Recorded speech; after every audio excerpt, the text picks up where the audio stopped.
കല്യാണത്തലേന്ന് പെണ്ണിൻ്റെയും ചെക്കൻ്റെയും വീട്ടിൽ നടത്തുന്ന ഒരു പരിപാടിയാണ് മധുരം വെപ്പ്. എൻഗേജ്മെൻ്റ് അല്ലെങ്കിൽ വെഡ്ഡിങ് ഡേ ഉണ്ടല്ലോ, അതിനേക്കാളും എനിക്ക് എൻജോയ് ചെയ്യാൻ ഇഷ്ടം ഈ തലേ ദിവസത്തെ പരിപാടിയാണ് കേട്ടോ. അന്നത്തെ ദിവസത്തെ പ്രത്യേകത എന്താണെന്ന് വെച്ചാൽ നമുക്ക് വളരെ ക്ലോസ് ആയിട്ടുള്ള ആൾക്കാർ മാത്രമേ ആ ഒരു ഫംഗ്ഷനിൽ പങ്കെടുക്കാറുള്ളൂ. നമ്മുടെ ക്ലോസ് റിലേറ്റീവ്സും ഫാമിലി മെമ്പേഴ്സും നെയ്ബേഴ്സും ഫ്രണ്ട്സും. ഈ ഒരു ഫംഗ്ഷൻ വളരെ സിമ്പിളാണ്. വധുവിനെ സ്റ്റേജിലേക്ക് ആനയിച്ച് കൊണ്ടുവന്നിരുത്തും. എന്നിട്ട് തലതൊട്ടപ്പനും തലതൊട്ടമ്മയും ആദ്യം മധുരം കൊടുക്കും. മധുരം എന്ന് പറയുമ്പോൾ പഞ്ചസാര ഉണ്ടാവും, മാതള നാരങ്ങ ഉണ്ടാവും, ഇഷ്ടമുള്ളത് കൊടുക്കാം കേട്ടോ.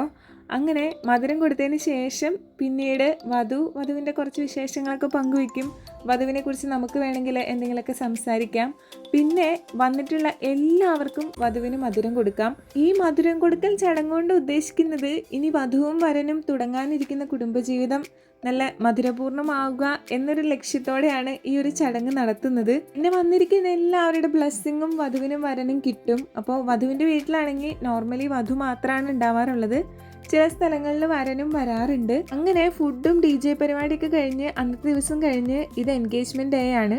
അപ്പോൾ എൻഗേജ്മെൻറ്റിന് എനിക്ക് പ്രത്യേകിച്ച് റോളൊന്നും ഉണ്ടായില്ല. തലേദിവസം ഞാനായിരുന്നു ഹോസ്റ്റിംഗ് പരിപാടിയൊക്കെ. നമ്മൾ ഹോസ്റ്റിംഗ് ഒക്കെ ചെയ്യുമ്പോൾ നമുക്കൊരു റെസ്പോൺസിബിലിറ്റി ഉണ്ടല്ലോ, അപ്പം നമുക്കങ്ങനെ കംപ്ലീറ്റ്ലി ഫ്രീ ആവാൻ പറ്റില്ലല്ലോ. പക്ഷെ ഇന്ന് ഞാൻ നല്ല ഫ്രീ ആയി പരിപാടിയൊക്കെ കൂടി നല്ല ഹാപ്പി ആയിട്ട് തിരിച്ചു പോന്നു കേട്ടോ.